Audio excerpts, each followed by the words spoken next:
Welcome to మన TV news.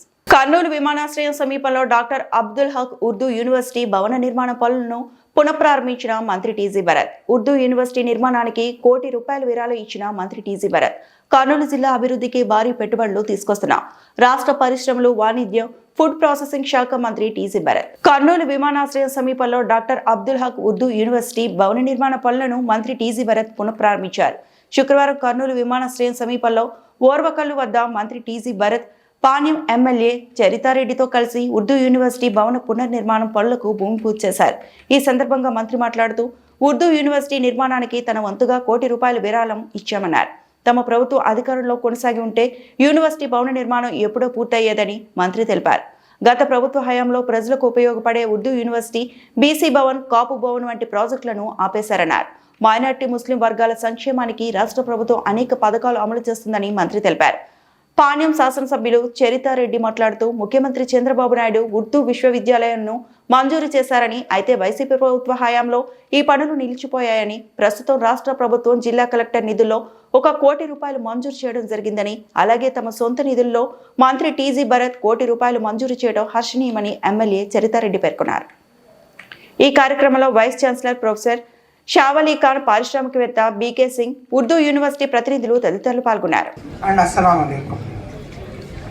మనందరికీ తెలుసు that this university is the brainchild of Sri Nara Chandrababu Naidu garu, established in the year of 2016,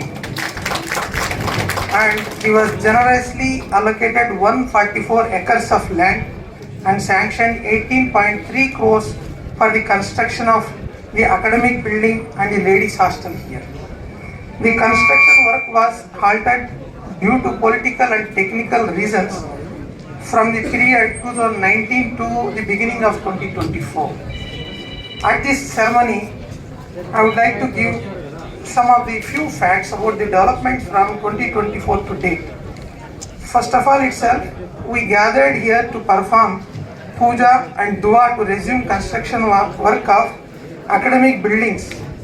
On this occasion, on behalf of the Urdu University staff and students and executive council members, I sincerely express my thanks to Minister T.J. Bharat Garu for the philanthropic donation of 1 crore. I request that all give him applaud for his kind gesture. I emphasize the quote by our beloved Prophet Muhammad sallallahu alaihi wasallam, quote that whosoever donate or make charity, sadaqah for education or knowledge, it is not merely financial. It encompasses every act of kindness and will result in an eternal reward, sadaqah jariyah, even after death. ఎంతో శుభదినం. ఎందుకంటే గతంలో చంద్రబాబు నాయుడు గారు మొట్టమొదటిసారిగా నవ్యాంధ్రప్రదేశ్కు మొట్టమొదటిసారిగా ముఖ్యమంత్రిగా ఉన్నప్పుడు 2014 నుంచి 2019 వరకు మనకి ఇక్కడ ఓర్వకల్లు మండలంలో ఉర్దూ యూనివర్సిటీని శాంక్షన్ చేయడం జరిగింది. అప్పుడు దీని కాస్ట్ వచ్చేసి 18 కోట్లు. దీనికి మనకు 2.5 కోట్ల దాకా శాంక్షన్ చేసి ఈ బిల్డింగ్లు గారు ముందుకెళ్తా ఉన్నారు. ఇప్పుడు అదే రకంగానే ఇప్పుడు మన ప్రభుత్వం వచ్చిన తర్వాతనే ఆల్రెడీ ₹1 కోటి మనకి కలెక్టర్ గారు ఫండ్స్ ఇవ్వడం జరిగింది. అలాగే 50 లక్షలతో రోడ్డు నిర్మాణం కూడా ఏర్పాటు చేసుకున్నాం. ఇప్పుడు మళ్ళీ మనకు టీజీ భరత్ గారు ఎంతో పెద్ద మనసుతో, ఎంతో సహృదయంతో ఈ రోజు ఈ యూనివర్సిటీకి ₹1 కోటి ఇచ్చినందుకు హృదయపూర్వకంగా మా నియోజకవర్గం తరపు నుంచి హృదయపూర్వకంగా ధన్యవాదాలు తెలియజేసుకుంటా ఉన్నా. చాలా సంతోషము. మళ్ళీ మన ప్రభుత్వం వచ్చిన తర్వాతనే మళ్ళీ రీకన్స్ట్రక్షన్ స్టార్ట్ అవుతా ఉంది. అంతేకాకుండా ఇప్పుడు మళ్ళీ దీనికి ప్రతిపాదనలు అప్పుడు వేసిన 2017లో వేసిన ప్రతిపాదనలు వేరు, ఇప్పుడు మళ్ళీ కాస్ట్ పెరిగిపోయింది. ఇప్పుడు దాదాపు 31 కోటికి పెరిగిపోయింది దీని కాస్ట్. కాబట్టి మన ప్రభుత్వం వచ్చింది, తప్పకుండా రేపు బడ్జెట్ సెషన్లో కూడా దీనికి ఫండ్ రిలీజ్ అయ్యేలాగా మా వంతు మేము కృషి చేస్తామని కూడా ఈ సందర్భంగా అందరికీ తెలియజేస్తున్నాం. ఈ మన ప్రభుత్వంలోనే ఈ 5 ఏళ్ల కాలంలోనే ఈ యూనివర్సిటీ పూర్తి కావాలని కూడా మేమందరం ఏదైతే భరత్ గారు ఉన్నారో మేమున్నాము, ఖచ్చితంగా ఇది కంప్లీట్ చేయాలన్న మంచి ఉద్దేశంతోనే ముందుకెళ్తా ఉన్నాం. అసెంబ్లీలో కూడా చాలా సార్లు దీని గురించి మాట్లాడడం జరిగింది. అలాగే మనకు మినిస్టర్ గారు కూడా మనకి ఫరూక్ అన్న గారు ఉన్నారు, ఫరూక్ అన్న గారి దృష్టికి కూడా తీసుకెళ్లడం జరిగింది. తప్పకుండా ఈ 5 ఏళ్ల మన ఈ టర్మ్ లోనే 24 పూర్తయ్యేసరికి ఈ బిల్డింగ్ పూర్తి కావాలని కూడా మా ఆకాంక్ష, మా కోరిక. మన మినిస్టర్ గారు కూడా ఉన్నారు. తప్పకుండా ఈ యూనివర్సిటీని పూర్తి చేసుకొని మనం మళ్ళీ ఇక్కడ యూనివర్సిటీని ఇక్కడ నడుపుకోవాల్సిందిగా అందరి కోరికనే అది. దీనికి మా వంతు మేము ఖచ్చితంగా కృషి చేస్తామని తెలియజేస్తూ, ఇంకా ఈ రోజు మన ప్రభుత్వం వచ్చిన తర్వాతనే ఒక అడుగు ముందుకు అయ్యింది. ఇట్లాగే ఇంకా ఈ ప్రభుత్వంలోనే పూర్తవుతుందని కూడా మాకు ఆశ ఉంది. తప్పకుండా ఈ ప్రభుత్వం వచ్చిన తర్వాత ఎన్నో కార్యక్రమాలు చేస్తుంది. ముస్లిం మైనారిటీ వాళ్ళ కోసం కూడా మీకు స్కాలర్షిప్లు ఇస్తా ఉంది, ఎన్నో అన్ని సదుపాయాలన్నీ కల్పిస్తా ఉంది.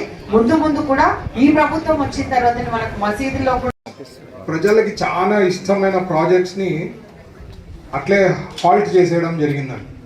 దాంట్లో భాగంగా ఉర్దూ యూనివర్సిటీది ఇది కాక బీసీ భవన్, కాపు భవన్, ఈ 3 చాలా మందికి ప్రజల్లో చాలా ఇంట్రెస్ట్ ఉండేది. ఇది చెయ్యాలా తపన ఉండేది, కంప్లీట్ చేస్తారు అని చెప్పి ఆశపడిండ్రి.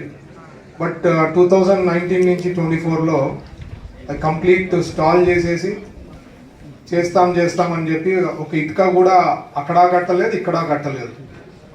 సో లాస్ట్ 2019 నుంచి 24లో వేరియస్ అకేషన్స్ మా ముస్లిం మైనారిటీ లీడర్స్ అందరూ కూడా ఇక్కడికి రావడము, ఇక్కడ ఉండే వాస్తవాల ప్రజలకి తెలిసేలాగా చేయడము తీసుకోపోగలిగినాం అనమాట. ఎందుకంటే పట్టించుకోలే ప్రీవియస్ గవర్నమెంట్ అని చెప్పి అప్పుడు 1924లో ఇక్కడ కానీ వేరే అకేషన్స్లో సందర్భాల్లో కూడా మాట్లాడడం జరిగింది. ఇదే కాకుండా మనకి చాలా మంది డోనర్స్ దీనికి అబ్దుల్ హక్ యూనివర్సిటీ, ఉర్దూ యూనివర్సిటీకి చాలా మంది డోనర్స్ అనుకోకుండా సంబంధం ఏర్పడిపోయిందండి. బీకే సింగ్ గారు దీనికి కనెక్షన్ కూడా ఉండదు, బట్ బీకే సింగ్ గారు దీంట్లో భాగం అయిపోయారు. ఉస్మానియా కాలేజ్ మేడం కాలేజ్ ఫ్రీగా 2 years అక్కడ యూనివర్సిటీకి రన్ చేసేకి ఉస్మానియా కాలేజ్ వాళ్ళు ప్రొవైడ్ చేయడం జరిగింది. So somehow doctor Abdul Haq యూనివర్సిటీకి ఐ థింక్ ప్రజల నుంచి ఒక చైతన్యం లేదంటే ఒక చెయ్యాలా తపన ఉంది. అందుకనే ఈరోజు సడన్గా అనుకోకుండా అట్లే జరిగిపోతా ఉంది. అంటే దీనికి ఫండ్స్ అలొకేషన్ అనుకోండి, ఆటోమేటిక్గా జరిగే దాంట్లో దేవుడు దీవెనలు ఉంటాయి. అలా దీవెనలు ఉండింది కాబట్టి ముందుకు కొనసాగుతా ఉందని అయితే నేను భావిస్తున్నాను. ముఖ్యంగా మన వైస్ ఛాన్సలర్ గారు చెప్పినట్లు దీంట్లో ఉర్దూతో పాటు కోర్సెస్ నేను అడిగినాను అనమాట. ఓన్లీ మైనారిటీనా సార్, ఇది ఎట్లా వేరే స్టూడెంట్స్ కూడా ఉంటుందంటే లేదు సార్, ఇది ఉర్దూ యూనివర్సిటీ అని పేరు పెట్టాను కానీ అండర్ గ్రాడ్ సంబంధించినవి 4-5 కోర్సులు ఉన్నాయి, పీజీ కోర్సులు ఉన్నాయి. ఇవన్నీ కూడా అందరూ, it is not just related to only Muslims, మైనారిటీకే సంబంధం కాదు సార్, అది అందరూ తప్పుగా భావిస్తుంటారు. It is for everyone, education అనేది it is for everyone అని చెప్పి ఉర్దూకి ఇంపార్టెన్స్ ఇస్తూ దానికి కోర్సెస్ కూడా చేర్చుతున్నాం. కాబట్టి ఒక ప్రయారిటీ అలా మిగతా యూనివర్సిటీస్తో కంపేర్ చేస్తే ఇక్కడ ప్రయారిటీ ఇస్తున్నాం కాబట్టి ఉర్దూ యూనివర్సిటీ అని పెట్టడం జరిగింది. అంతే తప్ప ఓన్లీ మైనారిటీ వాళ్ళకే సంబంధించింది కాదు అని చెప్పి వైస్ ఛాన్సలర్ గారు చెప్పడం జరిగింది. నేను మొన్న లోకేష్ గారు డావోస్ పోయినప్పుడు ఎడ్యుకేషన్ సిస్టము జనరల్గా సబ్జెక్ట్స్ డిస్కస్ చేస్తున్నప్పుడు లోకేష్ గారు చెప్తుండ్రు, education is like a weapon Bharat. మనం ఎడ్యుకేషన్ ప్రతి ఒక్కళ్ళకి నేర్పించగలుగుతాము చిన్నప్పటి నుంచి. అంటే total change in culture, change in thinking, everything will happens. ఎడ్యుకేషన్కి నేను అందుకే అంత ప్రయారిటీ ఇస్తానని చెప్పి చెప్తా ఉంటాను. నేను అదే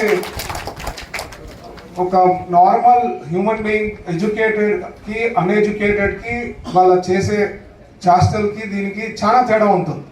సో ఒక ఎడ్యుకేషన్తో you can change so many things. అందుకనే we give lot of importance. మన చంద్రబాబు గారు కూడా lot of importance is given. అందుకనే కరిక్యులంలో కూడా ఏమేమి ఇంప్రూవ్ చేసేదానికి లోకేష్ గారిని స్టడీ చేసి ఎప్పటికప్పుడు రీవ్యాంప్ చేయడము, ఎడ్యుకేషన్ సిస్టమ్ని పెంచే దానిలో ఈ puts in lot of efforts.